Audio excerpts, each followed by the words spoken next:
Hi, my name is Nick, and I help to make Play the Knave. Today I'm going to give you a behind-the-scenes view of what makes the game run. I'm just going to load a scene that I prepared ahead of time. We made the game in Unity. We have the editor open right here, and this is great because you get an interactive access to the game's components. So if I need to adjust camera settings, I can do that while it runs. I can observe different components. So this is our subtitle display. It handles changing the character text from blue to white to show how much time is left in the line. To achieve that effect, we're using an HTML tag and just pushing it through the text as it's performed. So you can see that happening right here. And when something goes wrong with this code, it's easy to figure out why that is because of these controls. So if we go over to the scene view, we can see what the game looks like from a free camera. And the first thing you'll see is a bunch of detail in this stage that just isn't visible in the game. So if we go back to the game view, just about the front of the stage is visible.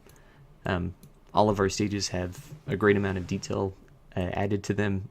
It's just a matter of how the camera is configured to determine what you see. If I click on our avatar here,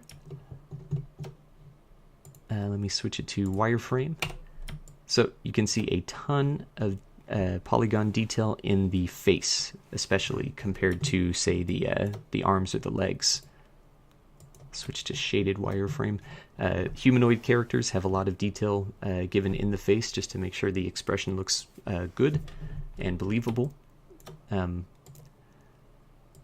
The stage geometry doesn't really have as much detail added to it because most of it's done with texturing, so the images that make up the color rather than the 3D polygons themselves.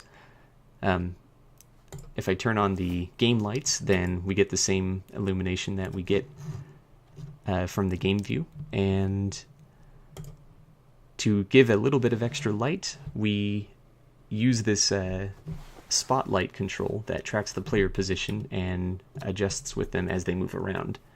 So if I turn off some of these other lights, you get a view of just what this one contributes. It's not a lot, but it adds a little bit of background and just helps the game look a little bit nicer.